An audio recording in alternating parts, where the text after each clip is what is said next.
6 Challenger 2 Tier 10, and 1 TD. And we got 3 Armata, 2 Leopards, 2 Abrams, 2 Challenge, 2 PL, and so mixed up. So in this configuration with 8 Armata that give huge damage and 6 Chally that are also good for front assault because they have a lot of damage mitigating. That's very hard to win, and we lost that game 11-0. So it sounds to me like it's really a balance issue at tier 10, right? Yeah, I talk about tier 10 especially. I'm sorry to interrupt you here. So again, this goes back to what I was just saying about maybe it's not the matchmaker that's the problem there, right? So you got into a match and there was a whole bunch of tanks on one side and a whole bunch of tanks on the other, and you guys lost because one tank was, very hard to get any damage on. The other one has just a ridiculous, well, not a really ridiculous, but I would say like a high amount of damage. So they're able to dish out a lot of damage.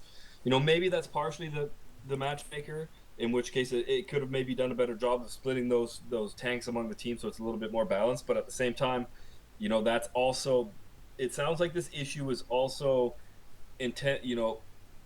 multiplied by the fact that there's some balance changes that need to be had, right? So again, it goes back to considering all the different factors in a match. We can't just, it's unfair to just go, oh, matchmaking shit, it doesn't work, landslide victories all the time. And I just while you were talking, I messaged one of our devs on at Obsidian, and in terms of landslide victories pre point 15 and post point 15, the difference is negligible.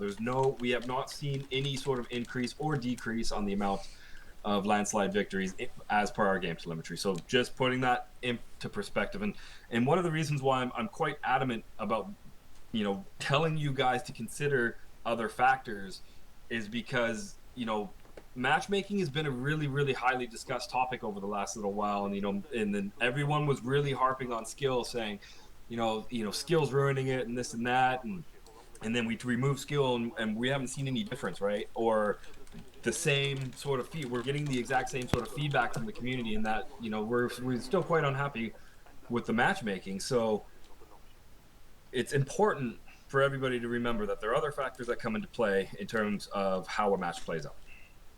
May I say something? Yeah, of course, please. Even with the perfect pristine matchmaking, statistically... Drew, could you please turn down the sensitivity of your mic? Is it super sensitive? Yeah, we hear everything doubled. Okay, hold on. Where is my settings? Okay, actually, you know what? Let me disconnect real quick, do an auto calibration, and then I'll reconnect. Give me 30 seconds, okay? Okay. I will be right back. User disconnected from your channel. Okay. Well, let's just wait for a short moment. He'll be back, don't panic. A developer has run from the battlefield, a shameful display. Medic! Medic! No, this is not Battlefield. Place a teleporter here. Ach, mein Friend! Overcharge! October. I'm just doing PvE at the moment. If I'm able to record and upload this, I'll just be playing games just to give people something to watch.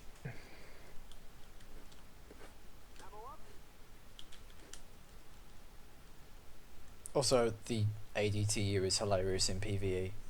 I'm literally just smashing my face into the AI. Hey guys, is this any better? No. Yeah. Sounds. No, I think someone's got an open mic or something. It's Drew. Yeah. It's Drew. You gotta use press to talk, Drew, that's a problem. Use PGT. On TeamSpeak anyway. Okay, hold on a sec. Thanks. Push to talk. Push to talk. No hotkey assigned. User joined your channel. I will use control. Alright, how's that? Yeah, now it's... Yeah, it's better. It's only when you talk, Drew. So we won't be echoing unless you talk. I mean, I activated Channel. push to talk, so when I lift up the key, it won't capture my voice anymore. So Now, so getting back to what I wanted to say, even with the pristine matchmaking, since statistically User speaking, disconnected from you your will still channel. have landslide wins. And if you really have bad luck in a day, you will still have 10 to 15 landslide wins. It is possible, statistically speaking. The matchmaking doesn't matter in that case. Once you have a minimum roll and a maximum roll for whatever happens in there, and that is the case, it's a lot of chaotic factors which you can't take into account, like, I don't know, the mood of someone that it is in that game and the luck it has with shots. It will still happen. It's not always the matchmaking. I find it really wrong that people always try to put their finger on a mechanical, on a program, and blame everything on it. It's not only that, the human factor is actually the most important in it. I've had landslide wins where I did 0 damage, and I had landslide losses where I actually did 6 to 7k damage on a Draco. Still a loss. That doesn't mean the matchmaking is necessarily that bad or that good. Sometimes it's the RNGs. You can't Exactly. fight And RNGs. that's something you can't control no matter how much programming you put in it. Sometimes you just get that bad day where, yeah, after the first 2 matches, you know, it's a bad day. I'll leave it for tomorrow. And when it's too bad, change games. Play something else. Well, or play PvE. That's what I do User joined your channel. usually. PvE is boring. Yeah, but it's good for credit. When you Some- do a good game in PvP, PvE is just boring. Well, that may be your opinion. Remember that some people actually play this User game left your channel. only for PvE. Oh, I don't say otherwise, just for me. It is boring until you see a teammate with a Challenger 2 get blown up in one shot with an M8. That is From a extremely amusing. M8 bot. I've seen that twice and it was Cheers, so Alex. funny, man. Yeah, that happened to me a couple of days User ago. left your channel. does anybody have any other questions that I can answer? Yes, please. Chinese tanks. Is there going to be a tier 9 at the 0.16 and tier 10? Maybe not. I do know that we are planning to add more tanks to that line. Absolutely. I think the next one that's going to come in is going to be the Wheel Destroyer. I can't remember the other ones off the top of my head, and I'm not exactly T15 sure. and PTL 02. Like I said, I'm not exactly sure when those tanks are going to come in, but I mean it's definitely. User joined your channel. Sorry, User joined push your to channel. talk is User getting joined annoying. your channel. In terms of when the tanks are coming in, I know that there's a whole bunch coming. I'm just not exactly sure when they're coming in, and I don't want to give you guys an ETA unless I know for sure. So I think in terms of the tank reveals and announcement, that's just something that you're gonna have to wait for us to announce to the community as part of either patch notes or a preview note or a preview article or anything like that. Are you monitoring the User Type left your 98 channel. and the one just before? Are you closely watching them? Because in PvP, unless you are tier 5 in the crew and fully stuffed, they are just there User joined to your serve channel. as piñatas, and that's my opinion, but it's what happens in games. Yeah, I mean, definitely. As PvE and PvP. Yeah, definitely. I mean, one of the things that we track in terms of our game telemetry is how each tank performs in matches. And I mean, you got to remember that there's thousands of matches per day, and we look at overall trends in terms of how individual tanks perform, as well as, I mean, we've got a whole dedicated designer to tank balance and looking at that sort of statistical data that you give them. You got to imagine this is a massive amount of data that they're getting back, and then so that's one part of how we look at the balance, and the other part is the feedback that we're getting from the community. What are the big hot topics that we need to address first? But there is on how we are going to be addressing balance, and I don't know specifically if the Type 98 and the other tank is if there's any active plans to change that. I think right now, there's a few tanks that we know that we need to change, that have been identified not only from community feedback but from our telemetry, but we're also in the process, of making key adjustments to our back-end system as well, like the how the game actually works in terms of the attributes for each tank.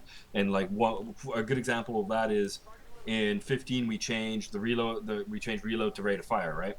And that what that did is it gave us greater control over the actual functionality of the game to be able to make better balance changes. And that's kind of what you're going to see in the next patch, and then in the next major update, and the major update after that is going to be even more balance changes based on the new attributes and functionality that we have the ability to tune. And so like a lot of the feedback that we've gotten from the community has shown us that it's not just a simple spreadsheet of like, oh, we need to increase alpha damage and increase armor here and XYZ. It's actually like we actually have to look at how the back-end system is working in terms of how tanks are performing and make changes to the functionality for us to be able to have control to make better balance changes. And that's that's what we're working on. And there may be addressing the Type 98 may be part of a global change in the next major update, or it might actually be we focus on the Type 98 itself and make a change directly to that tank. Does that make sense? Yes and no, because for the gun, it has the same shells and the same gun as the T90MS or the T90, and it does perform like a Leopard 2A5. It's just not fair. You can't have a tank that is that have not a good hull and not a good turret against other tier 8, especially tier 9, and have something not able to resist in terms of DPM or point or damage wise to other tier 8. It's the worst. Seriously, it's the worst tier 8. Apart from 2A5, Type 98 is just so incomplete tank. It's I don't know what to say, but it's just the worst tanks. Yeah, I mean, clearly you feel that the tank is not viable in combat against its own tier. In which case, that's a big problem that we need to address. Right now it seems like the community has really been focused on providing feedback on the tier 10s, especially the Challenger. And so that's kind of where the priority is at, is making those changes. But if the Type 98 truly is viable against its own tier, then that's a problem that will not only present itself through community feedback but from telemetry as well, in which case that will obviously need to be addressed